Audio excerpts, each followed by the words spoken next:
Hello students, आज के इस वीडियो में जो है हम टॉपिक लेकर आए हैं जो वो क्लास 10th का चैप्टर फर्स्ट रियल नंबर है।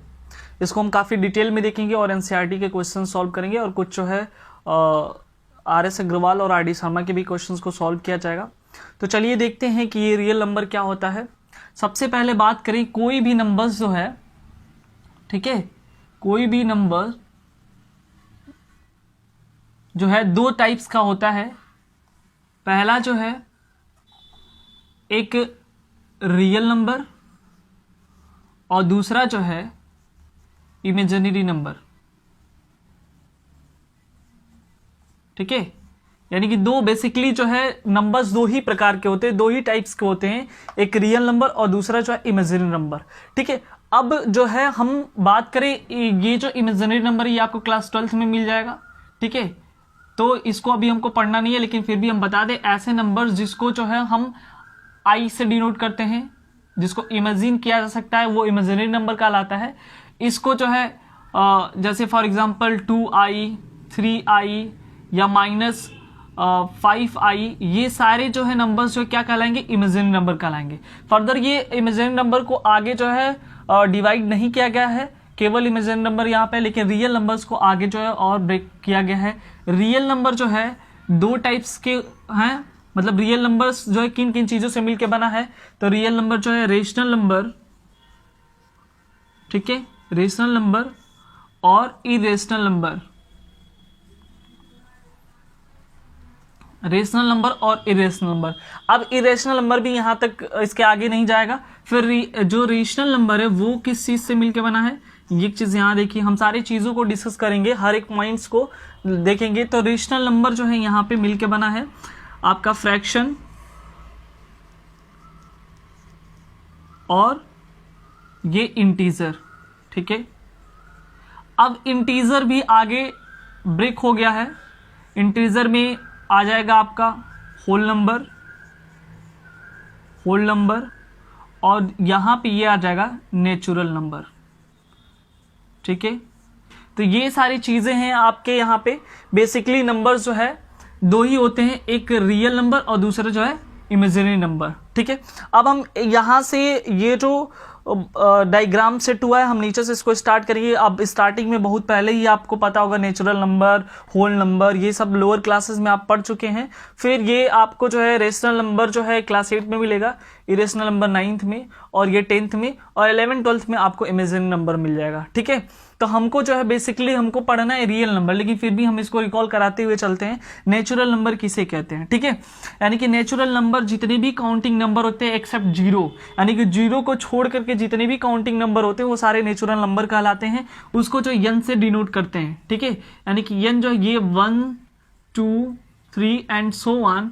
ठीक है, कहीं तक एन टाइम्स तक ले लीजिए, चाहे इन्फिनिटी तक ले लीजिए, अगर ये ऐसे लिखा हुआ है तो ये सारे नेचुरल नंबर्स कहलाएंगे एक्सेप्ट जीरो। लेकिन वही चीज अगर जीरो इसमें इंक्लूड हो जाता है, यानी कि नेचुरल नंबर में यदि जीरो मिल जाता है तो वो आपका कहलाएगा होल नंबर।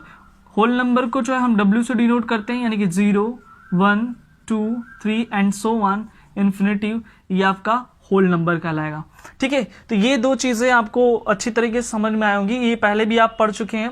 अब इंटीजर की बात करें, इंटीजर में क्या होता है, ये इंटीजर देखिए यहाँ पे इंटीजर दो, यानी कि होल नंबर और नेचुरल नंबर का दोनों का कलेक्शंस होते हैं इंटीजर। इंटीजर में जो है पॉजिटिव इंटीजर भी हो सकता है, ठीक है, और निगेटिव भी हो सकता है। ये जो है पॉजिटिव इंटीजर भी हो सकता है और नेगेटिव इंटीजर भी हो सकता है।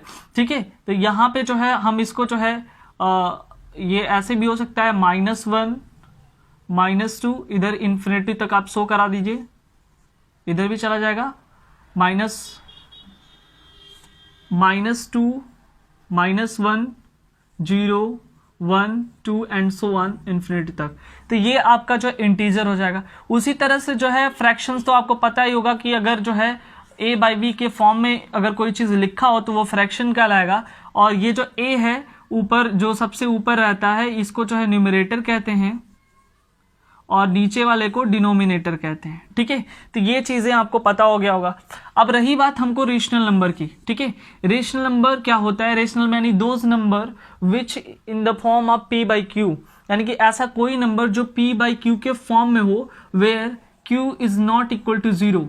ठीक है, यानी कि q जो है 0 नहीं होना चाहिए, यदि 0 हो जाएगा तो वो रेशनल नंबर नहीं होगा। ठीक है, एक चीज और बता दें, अगर किसी भी संख्या के नीचे, अगर जैसे मान लीजिए 2 है, अगर नीचे डिवाइड करते हैं 0 से तो उसकी वैल्यू जो है हमेशा जो है इन्फिनिटी आएगी। यानी कि हमेशा एक चीज याद रखिए कि अगर किसी के नीचे डिनोमिनेटर में 0 उसकी वैल्यू जो इन्फिनिटी आएगी, और न्यूमरेटर में अगर 0 है, यानी कि अगर ऐसे लिखा हो तो उसकी वैल्यू जो है 0 आएगी। एक चीज ये चीज ध्यान से रखिएगा, कभी भी नीचे जो है 0 नहीं आना चाहिए, इसीलिए यहाँ पे लिखा है q is not equal to 0, then it is जो है रेशनल नंबर होगा। ठीक है, अब इरेशनल की बात करें तो इसका मतलब रेशनल नहीं है, तभी तो इरेशनल नहीं, यानी कि जो चीजें, एक और हम बात बताते हैं, रेशनल के एग्जांपल कुछ देख लेते हैं। जैसे मान लीजिए 2/3 हुआ, 5/4 हुआ, ठीक है, -1/2 हुआ, ये सारे जो है रेशनल नंबर के एग्जांपल हैं।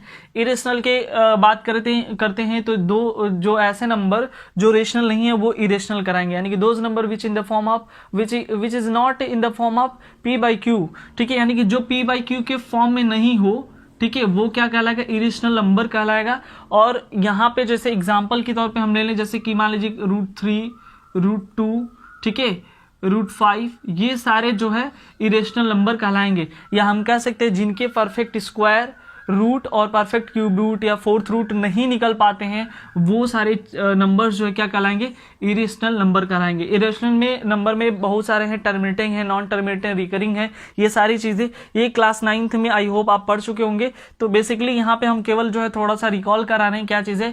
तो रियल नंबर की हम बात करेंगे तो रियल नंबर जो है ये rational number, collection of rational and irrational number होता है। ठीक है, यानी कि रेशनल और इन रेशनल नंबर का जो है कलेक्शन होता है वो रियल नंबर। अगर एक नंबर लाइन ड्रॉ करें तो इस पे जो है सारे रेशनल नंबर और सारे इरेशनल नंबर आ जाएंगे, यानी कि रियल नंबर में ये सारी चीजें आपके कवर अप हो जाएंगे। Rational, irrational, fraction, integer, whole number, natural number, ये सारी चीज मिला करके सारे चीज जो आपके रियल नंबर में कवर हो जाएगा। ठीक है, तो आई होप ये रियल नंबर का, ये तो बेसिक इंट्रो था रियल नंबर का, और ये पूरे नंबर्स का उसको हम बताए हैं। अब बेसिकली जो क्लास 10th के सिलेबस में रियल नंबर क्या दिया हुआ उसको हम देखेंगे, और उसके कुछ जो है एल्गोरिथम है उसको देखेंगे। तो चलिए देखते हैं कि क्या एल्गोरिथम है, उसको डिस्कस करेंगे। यूक्लिड डिवीजन लेमा मेथड या यूक्लिड डिवीजन एल्गोरिथम के बारे में। ये क्या है, ये इसको हम काफी डिटेल में देखेंगे और एग्जांपल के माध्यम से सबसे पहले समझेंगे। एचसीएफ के निकालने के एक तरीका है ये यूक्लिड डिवीजन एल्गोरिथम। ठीक है, ये क्लास 10th के लिए जो चैप्टर 1 है बहुत ही इंपॉर्टेंट, ये यहाँ से क्वेश्चंस बनते हैं इस मेथड से निकालने के लिए।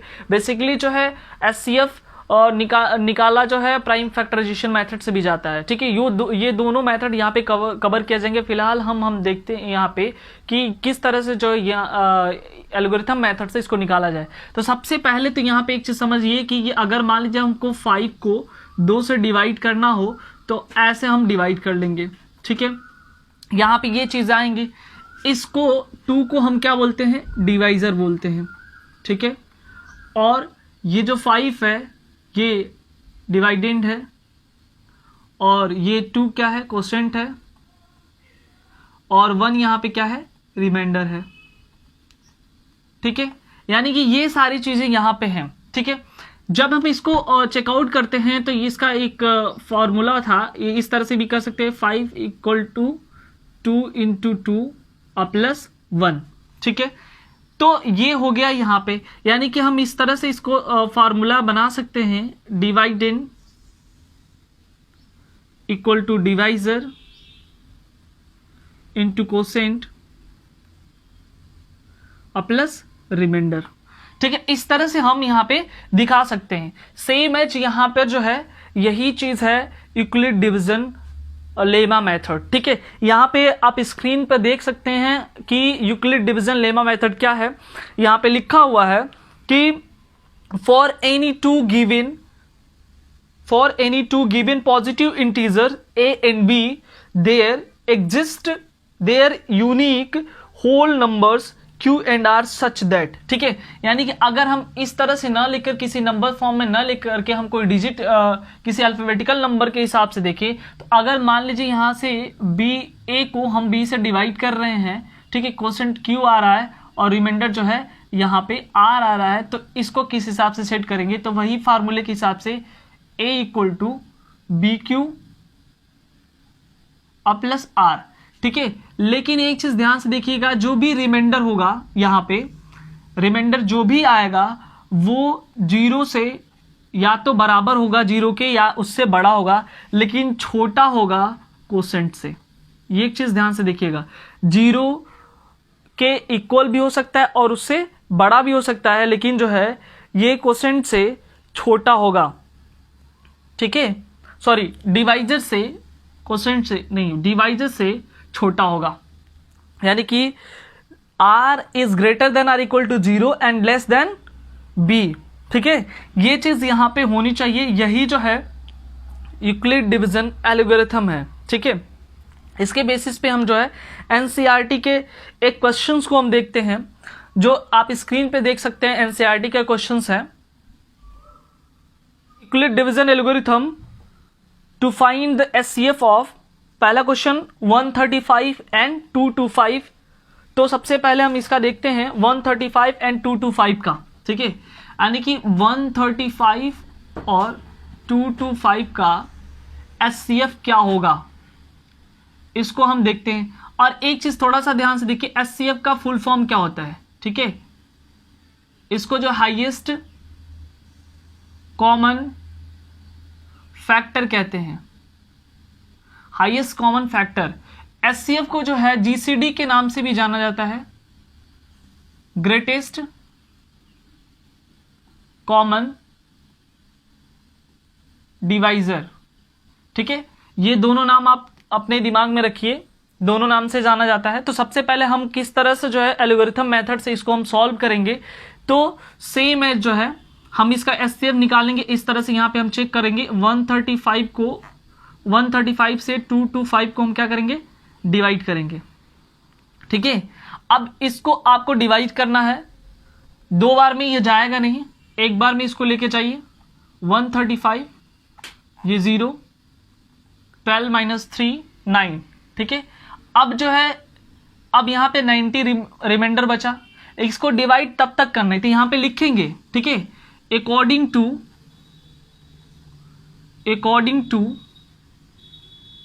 Division, according to division, Euclid division lemma method, या जो भी लिख सकते हैं डिवीजन एल्गोरिथम,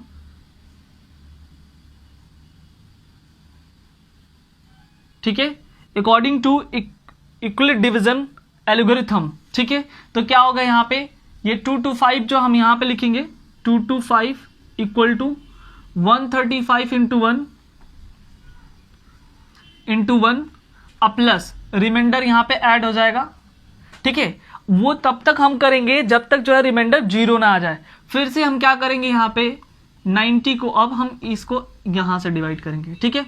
अब देखते हैं 90 से इसको डिवाइड करके 135 को, तो कितनी बार में जाएगा, दो बार में 180 हो जाएगा, नहीं जाएगा तो एक बार में लेके जाते हैं 90, ठीक है। तो ये 5 हो जाएगा, ये 45, ठीक है। अब फिर लिखेंगे यहां पे again according to Euclid division algorithm.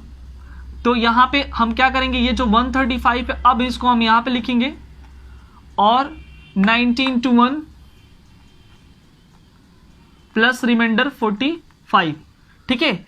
अभी भी हमारा जो है ये चीज रिमाइंडर 0 नहीं आया, तो फिर से हम क्या करेंगे, यहां पे 90 यहां पे लिखेंगे और ये दो बार में ये कट जाएगा, यहां पे रिमाइंडर 0 आ जाएगा, ठीक है। तो यहां पे फिर से लिखेंगे अगेन, यही सारा ऊपर स्टेटमेंट जो भी लिखे हैं, again according to Euclid division algorithm. तो यहां पे हो जाएगा 90 इक्वल टू 45 इंटू 2 प्लस 0, ठीक है। 45 इंटू 2 प्लस 0, यहां पे 0 आ गया है। तो आप देख सकते हैं जो हम अभी इसके पहले बताए थे, b equal to A Q plus a equal to B Q plus R, ठीक है। ये जो रिमाइंडर क्या आया, 0 आया। तो अगर रिमाइंडर 0 आ जाता है तो हम वहां से क्या करेंगे, तो देखेंगे कि किसके वजह से जो है रिमाइंडर हमारा 0 आया है। तो यहाँ पे 45 है, ठीक है। यानी कि जिस डिवाइजर की वजह से जो है रिमाइंडर आपका 0 आया वही जो है एचसीएफ हो जाएगा। यानी कि HCF of 135 and 225 equal to क्या हो जाएगा, 45। यही तरीका है एचसीएफ निकालने का यूक्लिड डिवीजन एल्गोरिथम मेथड से, ठीक है। तो आई होप ये चीजें आपको समझ में आया होगा, आप नोट कर लीजिए। ऐसा ही ये क्वेश्चंस आपका यहाँ पे है स्क्रीन पर। दूसरा नंबर क्वेश्चंस है 196 एंड 3820 और तीसरा नंबर जो है एनसीईआरटी का 867 एंड 255। आप खुद निकाल करके जो है हमारे कमेंट सेक्शन में कमेंट करिए कि क्या उसका जो है एचसीएफ आया है इस मेथड से। तो उसके बाद जो अगर नहीं आता है तो आप वो भी बताइए, हम जरूर यहाँ से सॉल्व करके हम बताएंगे कि किस तरह से होगा। और आगे के जो क्वेश्चंस हैं हम स्टेप बाय स्टेप जो है नेक्स्ट वीडियो में हम देखेंगे।